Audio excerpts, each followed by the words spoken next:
Muito bom, maravilha.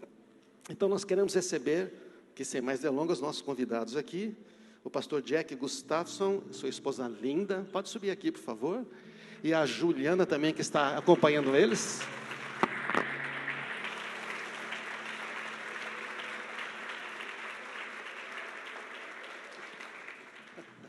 Muito bom, sejam muito bem-vindos. Eles são americanos, mas falam português, são missionários aqui no Brasil, né? Desde 1994, lá em Belém do Pará, tudo. Então, nós estivemos na casa deles, quando a gente foi lá na Califórnia, né? Em 2019, se não me engano, e fomos lá, comemos pizza na casa deles, conversamos, e, assim, é uma bênção esse casal, é muita alegria tê-los aqui, viu? Ele trouxe este livro aqui, totalmente equipado, não é? Uma fonte ilimitada de recursos de Deus para o seu sucesso, um mergulho nos dons de Deus. Ele só trouxe 10 livros, 9 porque esse aqui é meu, tá certo? Só tem 9, então, depois você pode pegar na nossa livraria, tá bom, gente? Então, é isto, sejam bem-vindos e estamos com vocês. Muito obrigada. Bom dia, gente. Não sei porque eu estou com o microfone, porque eles falam português. Então, mas só queria deixar uma palavra de alegria, de como eu estou feliz de servir com eles em todos os lugares do Brasil. E como o pastor César falou, eles começaram o ministério há muitos anos atrás aqui no Brasil. E tem sempre aquela coisa de ouvir o Senhor e titubear, né? E eles contando a história, o trajeto de como vieram parar aqui na nossa nação. Como brasileira, e sabendo o que Deus está fazendo na minha nação, quando alguém é tão apaixonado pelo Brasil quanto eu começo a amar mais o meu país. Porque perceber que pessoas que têm tudo na sua casa, têm toda a sua família, têm toda a sua estrutura, têm a sua igreja, e mesmo assim sair para servir uma nação, eu começo a pensar que realmente tem algo especial no Brasil. E eles foram chamados, já tinham 50 anos, não falavam português. Eles não conheciam o nosso país, eles nem sabiam onde, desculpa, Lina, mas eles não sabiam nem onde ficavam. E eles contando a história, e mesmo assim, eles sentiram parte do que Deus está fazendo na nossa nação. Então, eu fui um fruto daquilo que Deus colocou na vida deles, esse chamado, essa paixão, esses dons. Eu fui um dos frutos, mas eles já foram para todos os lugares desse Brasil pregar o Evangelho de Cristo. E foram para... Eles teriam muitas histórias. Quem tiver oportunidade, sente na mesa com eles, mas tem história de ir para Manaus, para o meio da floresta, vendo cobras, indo para a favela do Rio de Janeiro com armas. E quando você é chamado por Deus, o ímpeto é maior, né? Quem não sabe que você acaba não tendo medo? Quer dizer, você tem, mas você fica com muita convicção pelaquilo que Deus fez. Então, eu queria que vocês abrissem o coração de vocês, porque antes de eles estarem aqui, o Senhor chamou eles há anos atrás. E ensinou português, ensinou da nossa cultura. Eles amam feijão, amam farofa, amam carne. Eles amam o nosso povo, eles têm paixão pelo nosso povo. E eu tenho uma honra de comer e beber na mesa com eles e contar, e ouvir histórias e de saber quem eles também são por trás das cenas. Bom, Jack, se você deixar o microfone comigo, eu vou falar muito. Então, é com prazer, gente, que a gente está aqui essa manhã e para compartilhar o Evangelho. E todo lugar que a gente chega, a gente tem sempre a mesma sensação. Como é bom estar no meio do povo de Deus. Amém. Oi. É português? Que prazer para estar aqui e conhecer cada um de vocês. Sabe, sentimos em casa. Sentimos em casa aqui. E não importa onde vamos. Parece que todas as igrejas existe uma fome por Deus. Quando entramos, você pode sentir o poder do Espírito Santo já chegou aqui. Amém. Já está permanecendo nesse lugar.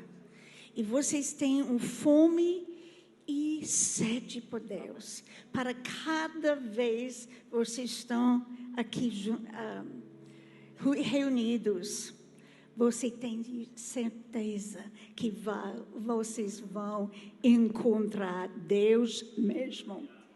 Então, é assim hoje. É um prazer estar aqui. Obrigada, pastores. Obrigada muito pelo convite. E para vocês, que hospitalidade.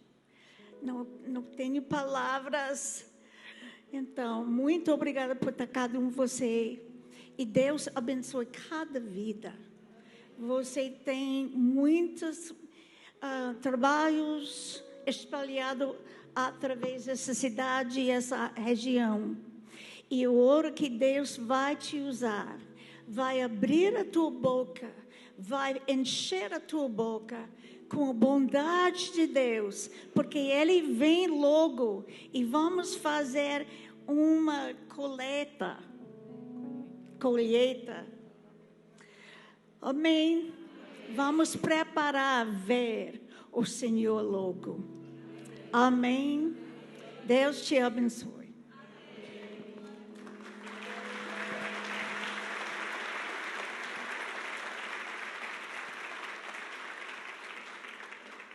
Eu tenho 5 minutos para pregar.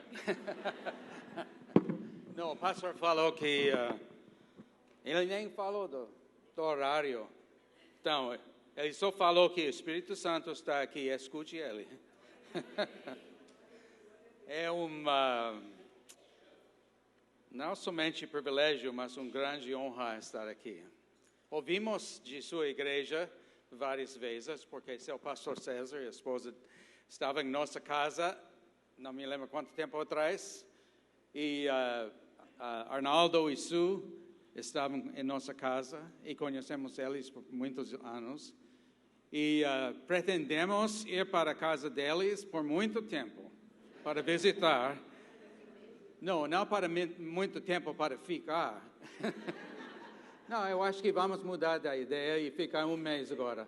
Então, é muito legal estar aqui, especialmente é incrível estar aqui nessa igreja. A vida, você pode sentir forte a sua vida, que é outra palavra para vida, que significa que você está fervendo em seu relacionamento com Deus, está fervendo em seu desejo para servir o Senhor e para welcome o Senhor. Estava certo, então eu tenho que confiar no meu português. Até agora, se você não entende uma coisa, só não. Para parabenizar o Senhor quando Ele vai voltar. Então, essa igreja vai estar na frente do grupo de milhões e milhões e milhões e milhões de pessoas quando Jesus finalmente desce sua oração naquela canção, seja aqui na terra como está nos céus. É um tipo de oração hoje, porque estamos querendo não somente ter os milagres e a vida do Senhor aqui como está nos céus, mas estamos querendo Ele estar aqui conosco, amém? Claro que Ele está, mas um dia Jesus vai voltar. Pastor Arnaldo me pediu, deve ser que você tem algumas histórias da sua experiência, especialmente lá do Bethel. Eu não sou um pastor do Bethel, mas frequentamos a igreja e moramos lá em Redding. Quantos anos? 8 anos. E sentimos muito a parte da igreja e conhecemos pastor Bill Johnson, etc, etc. As histórias que eu tenho são um pouquinho diferentes. Eu poderia falar histórias sobre a obra do Senhor na igreja e as coisas que Deus fez e o Espírito Santo tem feito através da liderança da igreja e através do povo da igreja. Muitas pessoas curadas, incrivelmente. Mas uma história que eu me lembrei é que não dá para esquecer, porque uma coisa que acontece muito na área de onde aquela igreja é, na cidade, tem muitos fogos, porque é muito seco, tem muita floresta. Então, de vez em quando tem incêndio que começa a engolir muitas coisas, árvores, casas, etc, etc. Não sempre. Então, se você está pensando em mudar para lá, calma, está seguro. Sobrevivemos 8 anos. Então, mas acontece. E uma vez, mais ou menos 5 ou 6 anos atrás, mais ou menos, ouvimos nas notícias e notamos a fumaça, que o incêndio começou lá perto do mar, que é bem longe de onde fica a igreja, e o vale, e onde ficava a nossa casa. Começou e estava descendo nas montanhas, estava subindo as montanhas, no outro lado das montanhas da igreja, da cidade. E pensei, então, está bem longe, não se preocupe, não tem nada para ameaçar a gente, porque está bem longe. Mas, por causa dos ventos e por causa da inabilidade de controlar o fogo, o fogo começou, chegou no topo do monte, começou a descer, e nós começamos a preocupar, porque estava descendo, e não estava longe de onde nossa casa ficava. E ainda mais perto para a igreja do Bethel. Aquele fogo desceu, nós estávamos jantando com uns amigos brasileiros lá e perdemos a eletricidade, então saímos da casa e fomos para um lugar para olhar no outro lado do vale para ver o que está acontecendo com o fogo, e pudemos ver o fogo muito intenso e estava engolindo algumas casas, descendo dentro da cidade. Tem a montanha, cidade, tem o freeway e tem um rio antes de chegar na igreja ou nossa casa. Então, ainda eu tinha paz que não vai chegar, mas estava começando a assustar a gente, e ficamos lá fora assistindo e notando o progresso do fogo, e finalmente, falando do fogo, estou com sede. Finalmente, nossa filha, que morava no outro estado, o estado do Oregon, ligou e ela falou que, vocês já saíram da casa? Nós falamos, não vamos sair, porque o fogo, eu acho que não vai atravessar o rio nem o freeway para chegar. Ela falou que não, mas fez a mesma coisa aqui em Oregon, onde ela mora, e pulou de um grande rio e queimou muita coisa no outro lado. Então, ela estava desesperada. Não estávamos, mas ela estava desesperada. Então, finalmente, só para prazer ela, para acalmar ela, nós falamos que, então, vamos sair. Fomos para casa, finalmente, meia-noite, 1h de manhã, nós estávamos prontos para sair. Mas um problema aconteceu, isso, que estávamos pensando, que não sei, que temos que levar nossos 2 gatos, claro, e alguns papéis, e eu não quis deixar. Eu tenho um monte de Bíblias, mas pelo menos 1 ou 2 eu quis levar comigo, e anotações de mensagens, coisas que eu não quis perder. Então eu joguei algumas coisas numa caixa, pegamos os gatos, colocamos no carro, e logo eu me lembrei, eu escondi várias moedas de ouro e prata na casa, para ninguém achar e roubar. Eu pensei, onde eu deixei? Na verdade, eu não me lembrei onde eu escondi essas coisas de valor. Então, peguei o computador, gato, esposa, e saímos, saímos no sentido do sul. Se você conhece a Califórnia, para o Sacramento, mas eles avisaram que não tem nenhum hotel disponível. Todo mundo estava saindo da nossa cidade.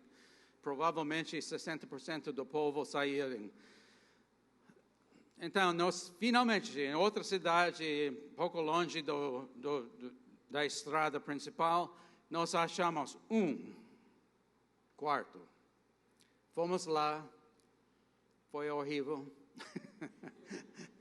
Eu entendo porque era o último para ser alugado. Obrigado pela ajuda.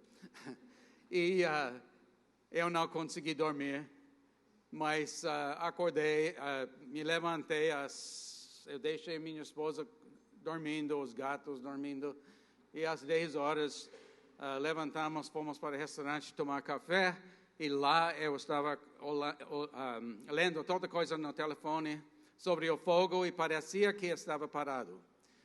Então, nós voltamos para casa. E um dia, não me lembro quantos meses passou, mas eu achei a moeda, se você está curioso. E agora eu sei exatamente onde elas estão. Se não, tínhamos alguém roubando. Então, outra história. Bill Johnson, conhece ele? Sabe quem ele é? Ele é o pastor do Bethel. Ele é um homem de Deus profundo, incrível. Deus é incrível dentro dele e através dele. E ele estava falando sobre a mesma coisa, porque o fogo realmente pegou todas as casas ao redor da casa dele. E eles tinham que sair. E ele estava falando que a última coisa que ele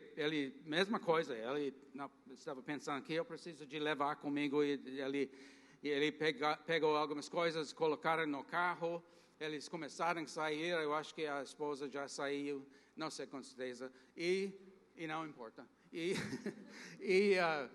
ele lembrou uma coisa, ele voltou para casa, foi para a geladeira e pegou o queijo, e levou o queijo para o carro, agora eu posso sair.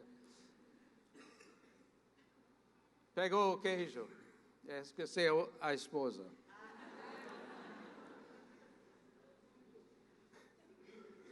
Então, mesmo dentro de adversidade, de dificuldade, de desafios, de terrores, ainda podemos confiar em Deus. Amém? Não ainda, mas ainda mais devemos confiar em Deus. E Ele vai dar um jeito, um caminho para passar daquela dificuldade. E Ele vai dar alegria, que podemos rir depois. Porque a vida é importante, mas não tão importante do que a vida com Jesus. Tem nada mais que queremos, mas um relacionamento bem íntimo e profundo com Jesus. Amém? Eu sinto isso aqui, nessa igreja. Eu não sei a palavra wreck em português, mas como? Eu pensando machucado, mas essa não exatamente. Eu estava sentindo wrecked durante o louvor hoje. O Espírito, amém, pastora? O Espírito Santo estava tão precioso, e vocês também são tão preciosos e cheios de ferver para louvar a Deus. Você já experimentou Ele tanto que você sabe que vale a pena para louvar a nosso Deus e dar tempo para Ele. Porque Ele está querendo dar tempão conosco. A mensagem hoje é versos bem conhecidos pela igreja, Apocalipse capítulo 3, que fala, Jesus está na porta. Essa me impactou muito recentemente. Jesus está na porta. Eu tive pregado sobre isso provavelmente várias vezes na minha vida. Nós fundamos 2 igrejas nos Estados Unidos e pastoreamos 3 ou 4 igrejas lá e temos uma história de ministério e de servir o Senhor. Mas cada vez que eu abro minha Bíblia para uma passagem que eu conheço bem e eu já tinha pregado, eu acho outra coisa, outro impacto, coisa que me impactou. Então, é isso hoje. Eu não sei o que aconteceu no ônibus ontem do Rio para cá, mas desde eu estou tão com sede. Então, me desculpe. Eu vou compartilhar com vocês se você também está sofrendo muito de sede. Jesus está na porta. Pode aproximar essa passagem, pelo menos dois jeitos. Pode aproximar no jeito de você tem que se comportar melhor porque Jesus está na porta. Ele está observando onde estamos, se estamos prontos para a volta do Senhor. E outro jeito que podemos aproximar esses versos é que Jesus está tão cheio de amor para nós, tão cheio investido em nossas vidas, que Ele está querendo voltar e está conosco. Ele não está querendo voltar só para castigar, mas Ele quer chamar nossa atenção. Ele vai voltar, e quando Ele volta, terá mais violões no louvor, mais pessoas cantando, milhões e milhões e milhões de pessoas louvando a Deus. Jesus está na porta. Então, o que significa isso para nós hoje? Ele está na porta da história da humanidade. Não é difícil para saber isso quando nós assistimos às notícias, que realmente eu parei de fazer porque é tão negativo. Mas Ele está na porta da história da humanidade. Eu sei que 2000 anos atrás, depois que a Bíblia falou que tem que estar pronto, porque Jesus vai voltar logo, pessoas igrejas, cristãos estão sempre pensando, Ele pode chegar hoje, Ele pode voltar agora, então temos que estar prontos. Mas também, muitos estavam adotando uma atitude de que passou muito tempo. Essa pode ser outra doutrina que explica melhor porque Ele ainda não chegou aqui. Mas a Bíblia nunca mente. Jesus está na porta. Ele está para voltar. Sabemos, despeito dos problemas do mundo de hoje, quais são grandes e um grande número de problemas e dificuldades no mundo. Você sabe que estamos enfrentando. Parece quando estamos no meio de situações assim, com confusão e com essas decisões feitas pelos governos e pelo o povo e pecado erguendo, é a palavra certa, levantando, piorando ao redor de nós. Não foi minha culpa. É um feriado hoje, parece foguete. Parece foguete, eu forgot o que eu estava dizendo. Então, mesmo que estamos enfrentados com tanta coisa assim, nós temos que sempre ficar com essa doutrina na nossa mente, essa anseia no nosso coração, que Jesus pode voltar a qualquer momento. Muitos cristãos, incluindo a esposa do meu irmão, não fala com ela, por favor, que eu falei isso, são assustados muito, estão vivendo em medo, preocupação, por causa das coisas difíceis no mundo. Porque a Bíblia fala que será várias coisas como engano, como a perseguição, coisas assim, quais não são muito bonitos, não queremos essas coisas.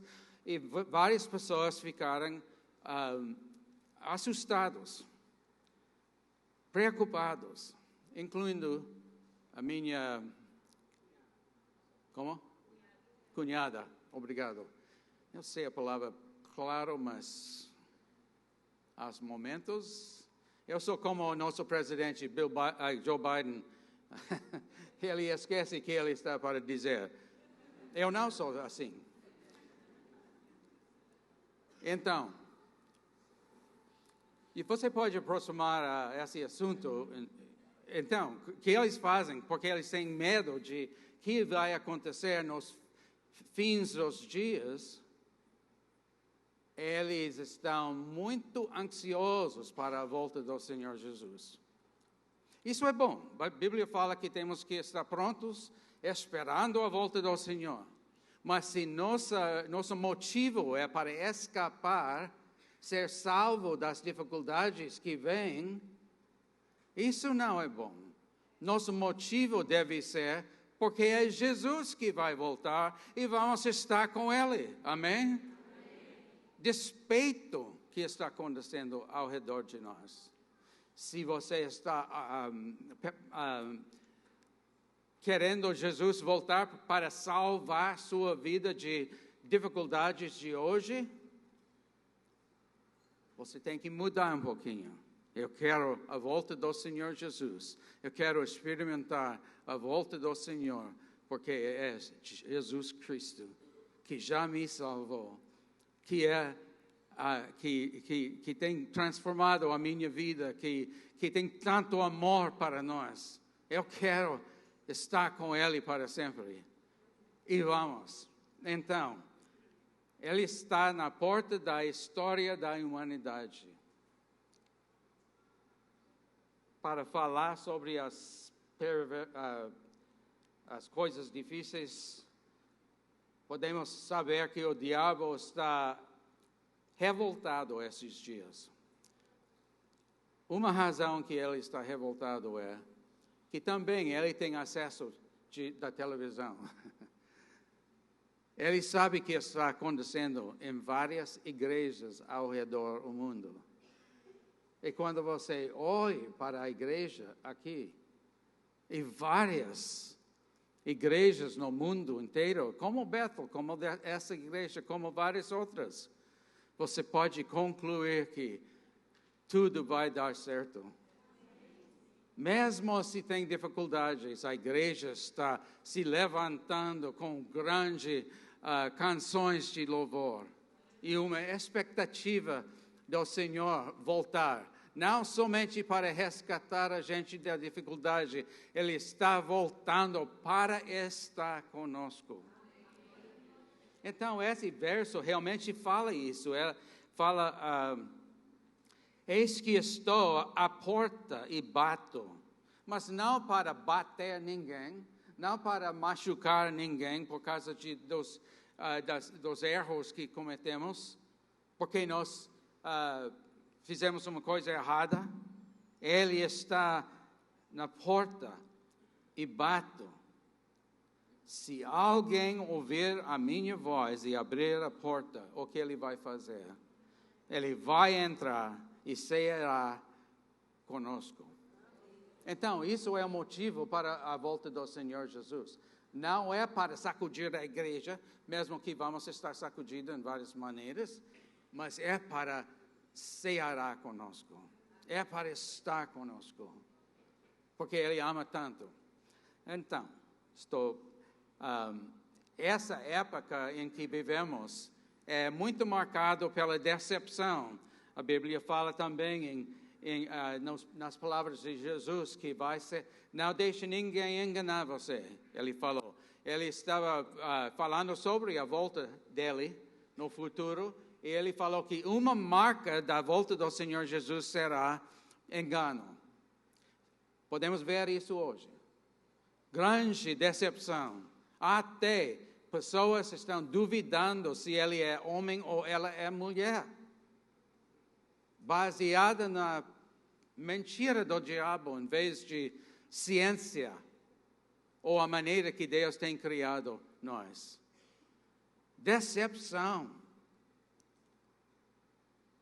Tinha muita decepção na sua eleição para presidente, na minha opinião, como estrangeiro.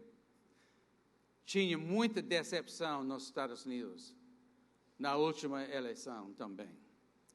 Pessoas falam que foram roubados, mas pelo menos as pessoas estavam sendo decepcionadas para ouvir uma coisa que não tem fato e crer e mudar a maneira de votar.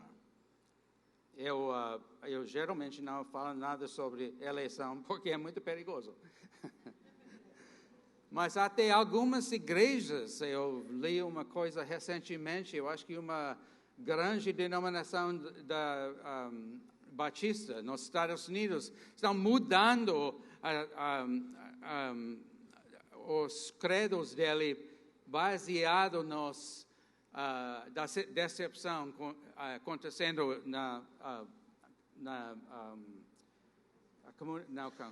que palavra? Não sou Joe Biden. Que é a palavra? A palavra é na cultura, muito difícil essa palavra.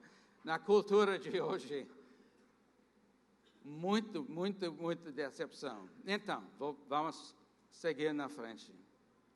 Está na porta, primeiro, da história da humanidade. Sabemos que Jesus é mais perto da volta agora do que qualquer outro momento. Porque o tempo continua no mesmo. Então, Ele está mais perto agora. Ele está na porta da sua igreja. Eu quero dizer, não para sacudir, porque sacudir parece uma repreensão que está acontecendo, mas realmente sacudir é bom também, porque Ele está sacudindo nossos corações, atraindo a gente mais perto do Senhor, do Espírito Santo. Mas o que Ele quer é que a igreja seja avivada, vibrando de vida e propósito. Vocês têm isso aqui. Vocês têm muita vida. Você está vibrando com o amor para Jesus também. Eu espero e eu noto que com propósito. Vocês não estão aqui só para sentir bem. Vocês estão aqui para abraçar o propósito de Deus, para alcançar o mundo para Ele. A igreja, para que essa carta estava escrito, Laodiceia, era marcada por indiferença. É uma palavra? Indiferença. Indiferença. O resultado da mornecidade. Você sabe, essa é a lição desses versos. Mornecidade e prosperidade, que deixou eles desatentos a Jesus.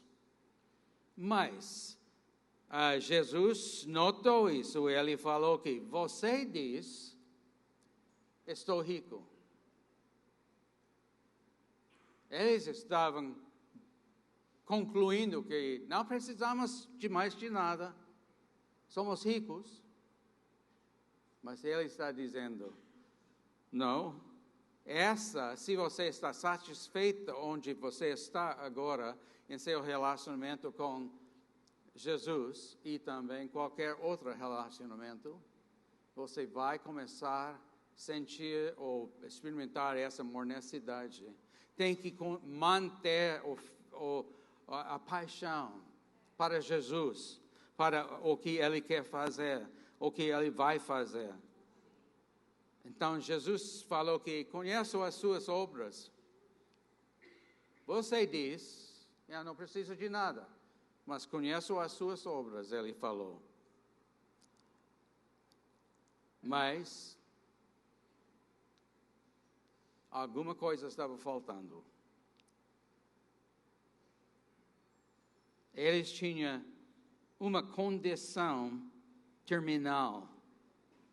Eu falo isso por causa de que a Bíblia fala, então ele fala que assim, porque você é morno, não é frio nem quente, Jesus está dizendo, a ponto de vomitá-lo da minha boca.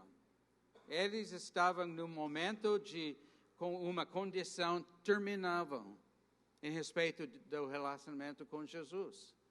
Porque eles estavam desatentos a Jesus. Eles perderam o fogo e ficaram frios em respeito do Jesus e os princípios que Jesus ensinou, etc, etc. Então, ele está dizendo para nós, se nós estamos bem confortáveis em nosso relacionamento na igreja e com Jesus, tem que pensar, tem que fazer um inventário para saber que eu estou aproximando a mornecidade ou eu estou satisfeito porque eu não tenho nada mais que eu preciso.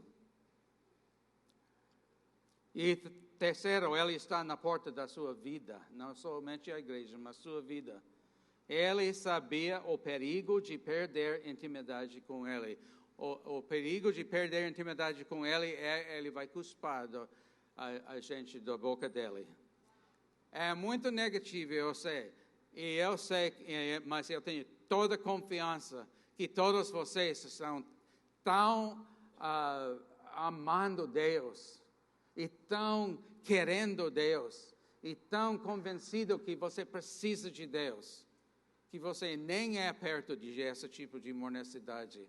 Mas a Bíblia fala, temos que dar uma olhada de nossa vida.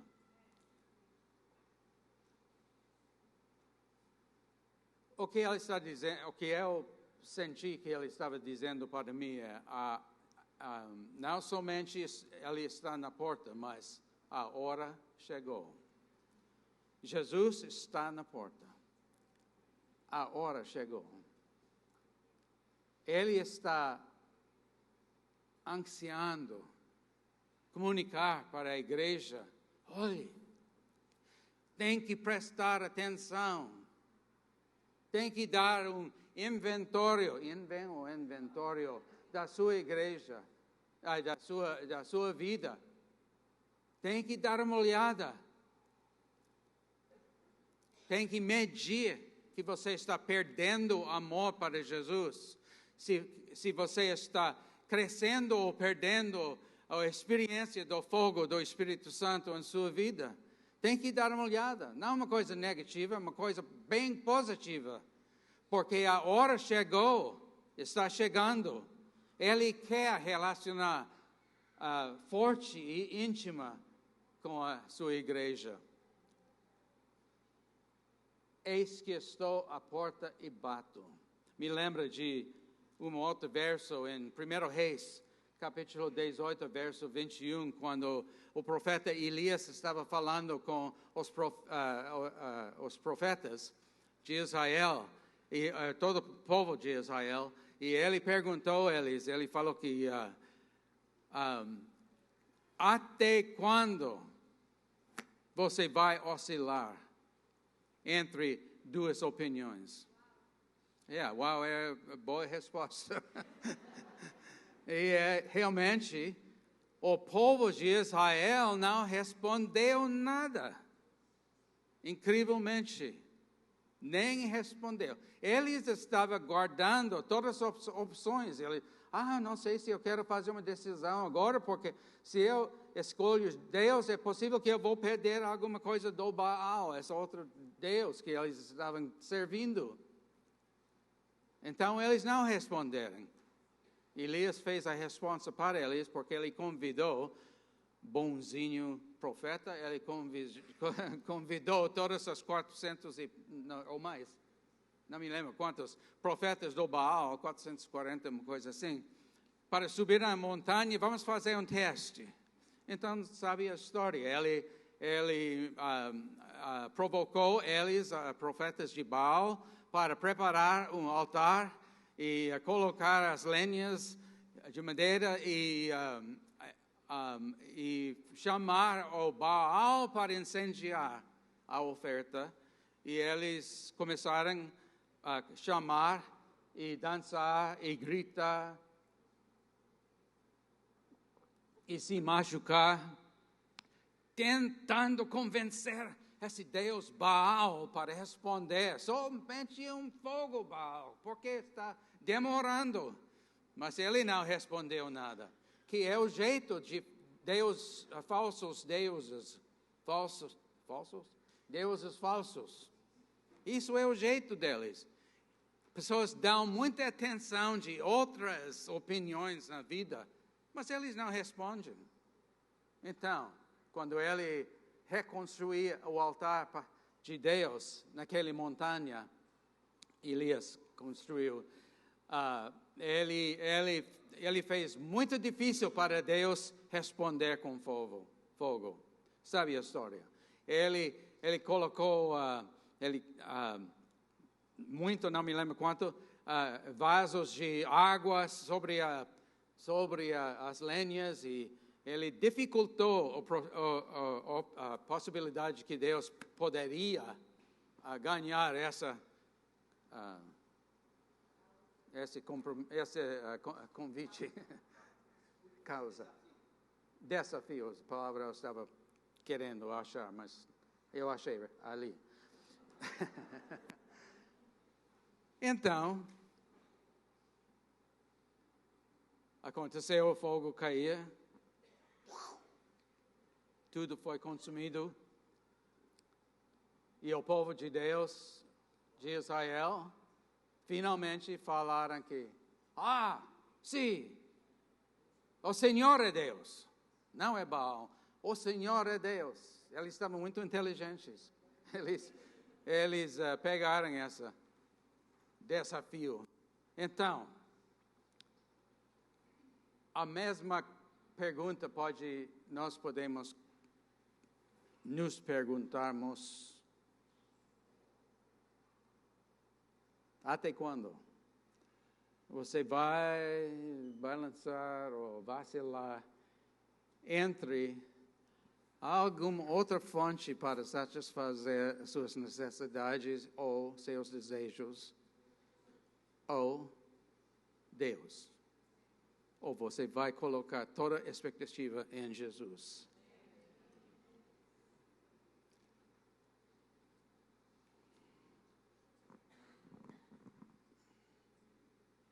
Não está nervoso? Estou na página 2 de 5.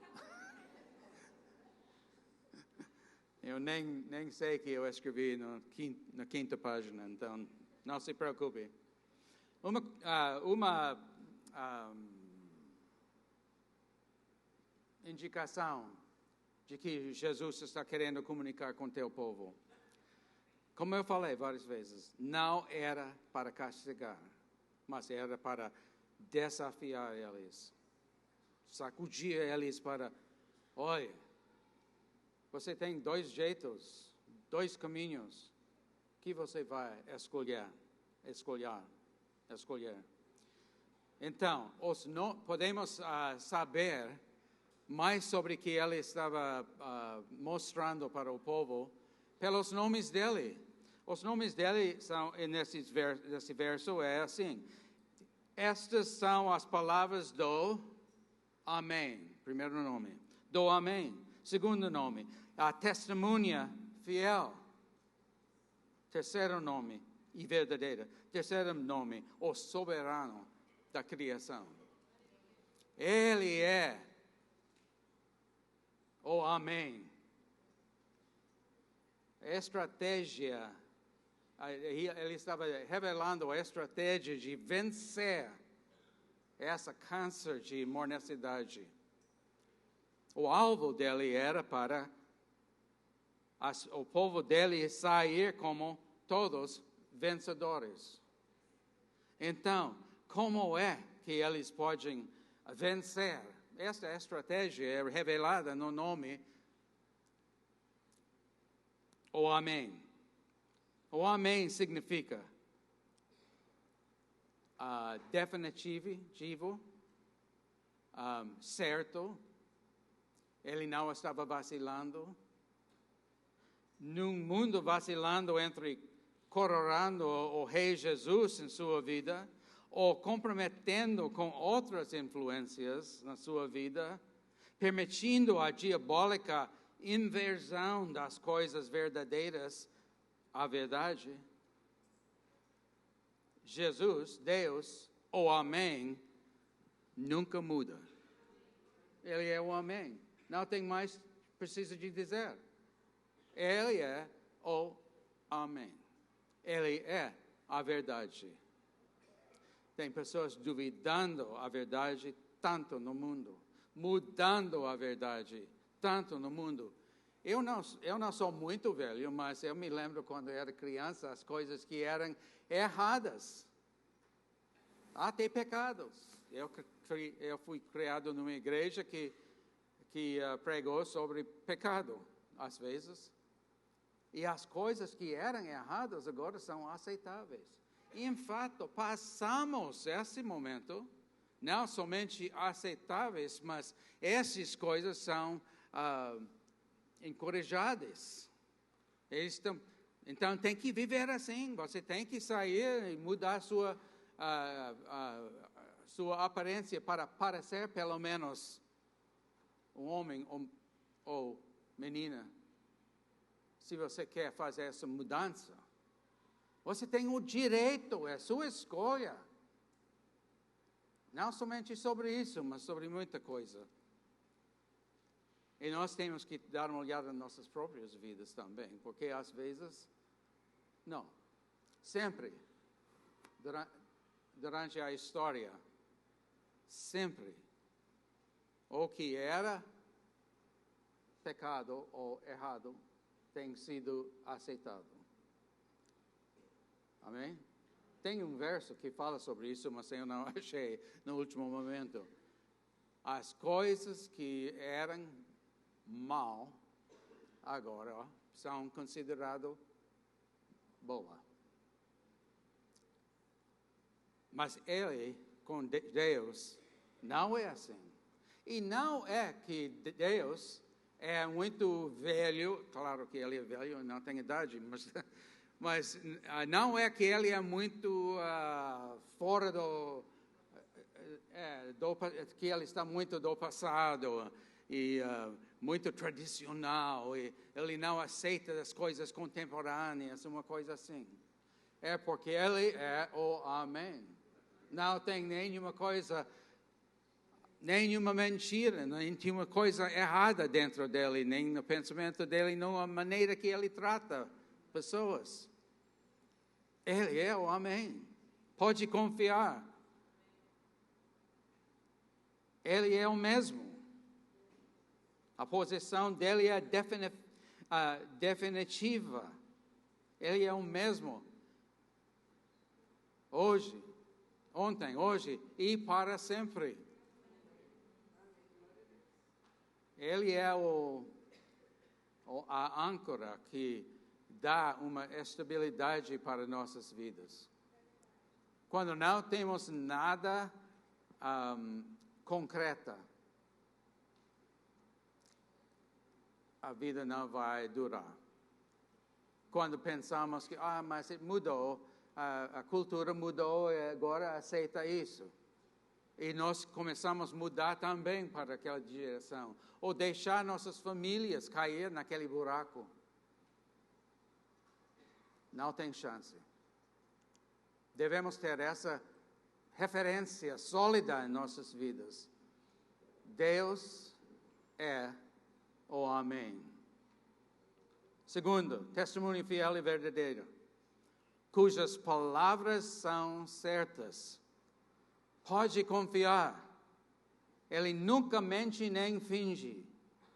As promessas dele são certas e sólidas. Elas vão se cumprir em sua vida. Muitos de nós temos promessas que pelo menos sentimos no nosso coração, que Deus tem comunicado conosco. Amém? Quantos? Provavelmente todos nós, porque você não é morto ainda. Então, você tem sonhos, você tem coisas que você está querendo na sua vida, diferenças na sua família, coisas assim. E você tem as promessas de Deus, que você está agarrando firme nas promessas de Deus. Ele é o testemunho fiel e verdadeiro. As promessas dele são certas e sólidas. Eles vão se cumprir. E as declarações dele são imutáveis. Estamos numa situação em alguns lugares onde igrejas estão. Próxima vez eu vou completar a frase antes de beber. Que muitas igrejas estão crendo não é uma doutrina, mas a atividade de declaração. Porque é bem ligada com fé. Mas outras igrejas falam que não, isso é o poder de pensamento positivo. Mas, em verdade, é um dom de Deus que Ele deu para nós. Para não somente crer, deixe-me voltar para trás, para não somente ouvir a voz de Deus com uma promessa, mas crer. Mas, além de crer, é para declarar. A declaração significa que você tem fé para receber o que Deus está dizendo. Então, não é uma coisa que criamos. Pode fingir essa declaração, mas eu acho que Deus, mesmo que nós temos dúvida se estamos declarando o que Ele falou ou não, Deus é tão bom, tão bom, que Ele vai notar nosso coração e nosso desejo, nosso anseio. E Ele vai, em muitos lugares, muitos casos, Ele vai cumprir essa declaração sobre a nossa vida. Essa não era uma coisa que eu pretendi dizer, mas eu decidi, vocês pagaram muito para estar aqui, eu vou dar por grátis.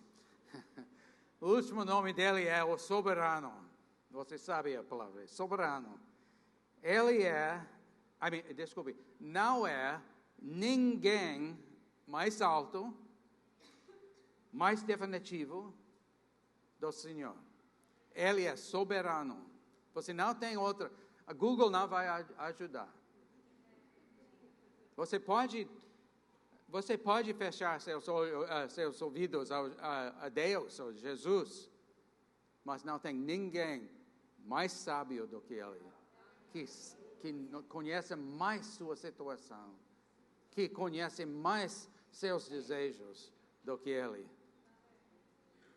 Ele é soberano. A declaração dele é a última palavra. Eu amo isso, porque quando tem uma palavra, mas tem outra palavra, tem outra possibilidade, outra palavra, nunca tem fim. E você se sente muito inseguro, então, o que eu vou crer? Mas com Jesus, Ele é soberano. Ele tem a última palavra sobre a sua vida.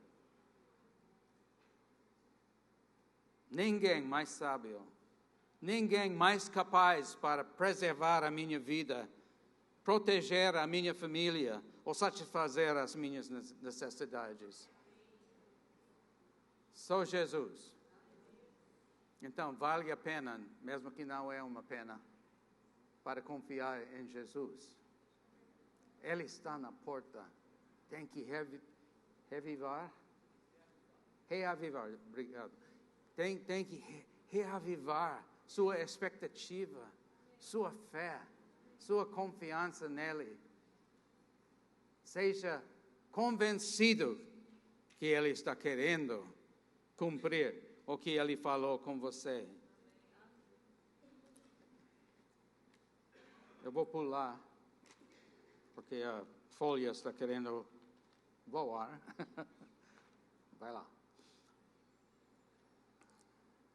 Mas ninguém sabia que eu estava pulando, porque você não tem minhas notações. Então, eu já falei, aquela condição daquela igreja, mornecidade. Mas podemos fazer um inventário em nossas vidas para saber. Como você vai saber se você está morno, ou você está aproximando da mornecidade, ou que você está em perigo de cair naquele buraco? Primeiro, quando nossa palavra não é definitiva, nem sim, nem não. Quando a nossa palavra em resposta de algo, como, por exemplo, alguém perguntando, por que você crê em Jesus? Ele nem está aqui. É uma história dos velhos tempos. Por que você crê nele? Se sua resposta é, não sei, o que você acha? Ele realmente é Deus? Pode ser. Talvez, quando sua palavra não é definitiva, você já está em perigo. Amém? Mesmo que Jesus, qualquer momento, pode salvar a sua vida e mudar seu pensamento. Segundo, quando testamos os ventos de opinião antes de tomar uma decisão, podemos estar sendo morno. Quando ouvimos as opiniões de outras e não sei se é certo, a Bíblia é certo, como eu fui formado pelos meus parentes é certo, meus países. Então, testamos os ventos. Então é essa. Podemos estar mornos. Quando não quer riscar ser cancelados pela cultura. Imaginem, temos muitos políticos que estão com tanto medo para ser cancelados pela mídia, que eles não estão tomando uma posição. Eles estão vacilando. Eles querem saber o que eles estão pensando. O que você acha? Então eu vou para lá. Quando não queremos ser radical, indica que podemos estar sendo mornos. Para ser radical não é para ser esquisito, estranho, louco, mas é para ser comprometidos ao Senhor e ao reino dele. Então sou radical. Quando estamos com um pé no reino das trevas e o outro no reino de Deus, estamos sendo mornos. Um pé no mundo diminui e enfraquece nossa posição diante do Senhor. Temos que ter os dois pés plantados com concretizados nas palavras do Senhor Jesus. Se você não tomar uma posição, você tem oportunidade para ajudar alguém, mas você tem esse medo de, mas se eu falo o que eu creio, pode ser que eles não vão me aceitar. Se não tomar uma posição para Ele, você não vai se posicionar diante dele, porque Ele está na porta. E temos toda a oportunidade para abrir a porta. Ele não vai abrir. Para abrir a porta e abraçar Ele, está diante dele. Somos mornos quando preocupamos mais sobre o que outras pessoas pensam de nós, em vez de que Deus pensa. Quando nós não queremos ser diferentes de todo mundo, a maneira que eles estão pensando, tornamos-nos indiferentes.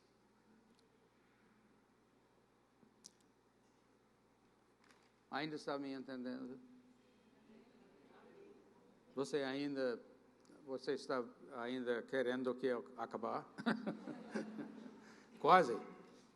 Somos mornos quando não confiamos no soberano, confiando que Ele vai nos proteger, providenciar, realizar para nossas vidas uma vida significativa, com valor e propósito. Quando perdemos essa fé em Jesus, não confiar nele, estamos sendo mornos. Mas a Bíblia fala, eu sei os planos que tenho para vós, diz o Senhor. Planos não de mal, mas de bênção. Estou mudando as palavras um pouquinho, porque não me lembro exatamente. Mas de bênção, de prosperidade, de bem, de bom, de tudo que Deus é bom. Não, somos mornos quando não queremos admitir nossa condição verdadeira. Ele falou na carta para essa igreja, você diz que eu sou rico, mas ele quer mostrar para eles, ou eles descobrir, o que eles estão realmente, a condição deles, a condição verdadeira deles. Então, até o final. Yay! Conquistando mornacidade. Realmente, você não tem perigo de ser morno. Se você vem para a igreja, cada vez as portas estão abertas e ouvir o louvor e louvar. Esse louvor hoje foi tão espetacular. Eu chorei. Eu sou um homem, eu não quero admitir, mas eu chorei, me impactou muito. Impossível ficar morno nessa atmosfera. E a atmosfera é estabelecida não somente pela banda, pessoa dirigindo o louvor, o pastor, mas para vocês. É vocês. E todos nós. Porque estamos perseguindo o fogo do Espírito Santo em nossas vidas. Estamos num momento quando nós realmente estamos querendo dizer, basta com essa vida normal e mais ou menos. Eu quero mais de Deus. Não temos tempo para não quer mais de Deus, porque Ele está na porta. Ele está querendo que nós abrimos a porta para Ele, porque Ele está querendo não dizer nada negativo nem castigar a gente. Ele está querendo entrar, ceará conosco, abraçar cada um.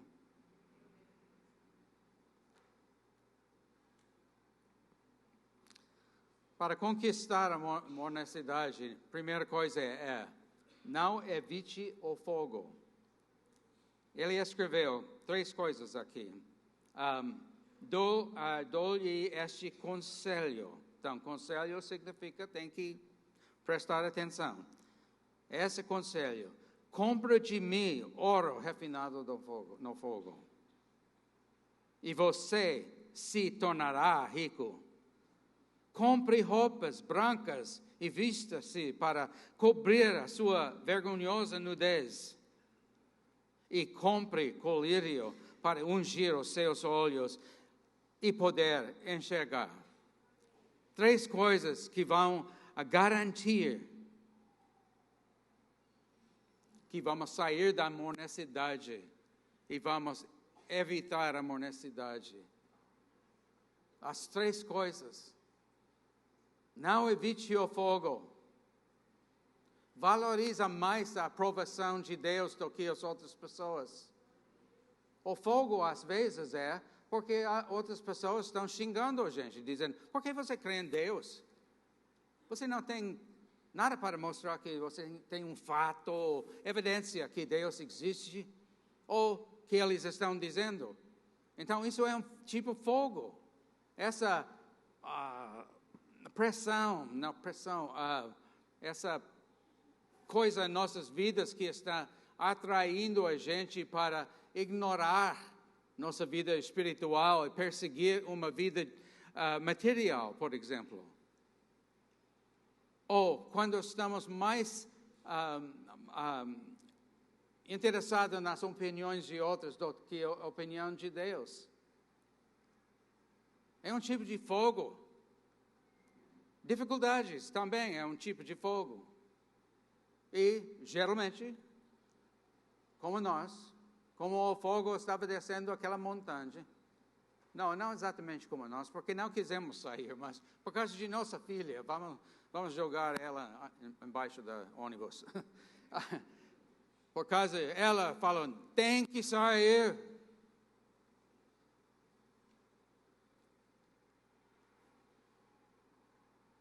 Nós corremos para segurança, mesmo que Deus tenha falado: isso não vai chegar à sua porta. Graças a Deus, mesmo que saímos aquela noite, gastamos mais dinheiro que eu quis para alugar um hotel. Não dormir, porque era terrível, e etc, etc. Mesmo com tudo isso, Ele cumpriu a promessa. A fogo não chegou à nossa porta. Mas não evite o fogo quando pessoas estão dizendo coisas contra você. Quando você está sofrendo dificuldades. E todos nós estamos. Não foge. Fuge. Não saia. Foge. Não fugir. Não fugir. Fica diante do Senhor. Porque Ele está na porta. Ele já abriu a porta. Você só tem que falar com Ele. Ele vai te ajudar tanto. Ele vai revolucionar a sua vida.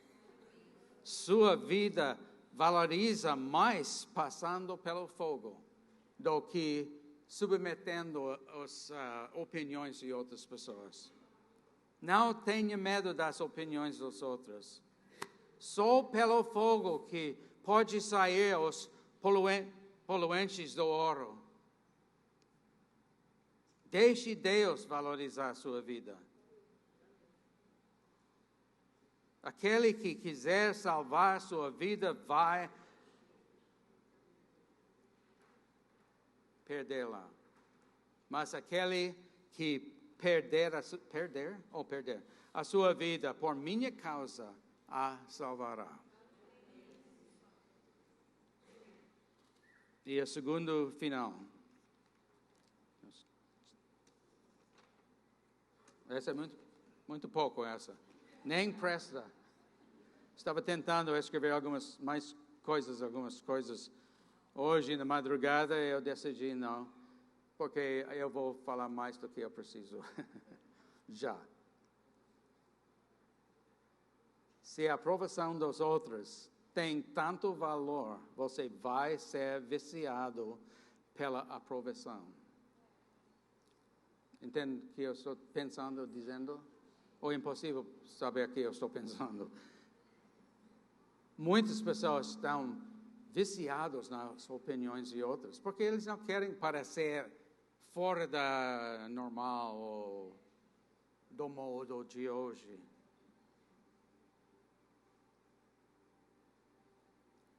E, naquela condição, faria coisas só para impressionar e agradar as outras pessoas. O resultado o final você vai ser escravidão às opiniões de outras pessoas. Não estou falando sobre pessoas que Deus tem colocado em sua vida para dar sabedoria. Seus pastores, claro. Seus pais, claro. E outros que Deus tem colocado em sua vida. Mas para estar mais, para colocar as opiniões de outros mais importantes do que Deus fala. Perigosíssimo. Deus está na porta. Chegou a hora. Eu estava orando e pensando no ônibus ontem à noite, que pedindo a Deus para uma palavra para essa igreja, para cada um de nós. E a palavra eu já falei várias vezes,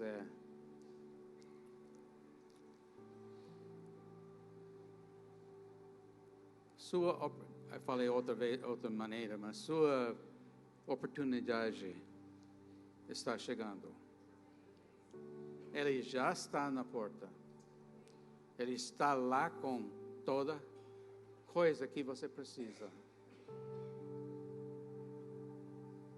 Se você está enfrentando grandes dificuldades, na responsabilidade para criar sua família, todos nós temos histórias de tão difícil pode ser. Mas se você está sofrendo por dentro por causa disso, está chegando. Sua hora, realmente, seu tempo, sua oportunidade já chegou. Se você está esperando uma resposta de um sonho que você está convencido que Deus colocou no seu coração, está chegando. Isso não é uma coisa que em mais 5 anos, não, está chegando. Por quê? Porque Ele está na porta. Ele não está no caminho só, Ele está na porta. Agora é a nossa oportunidade.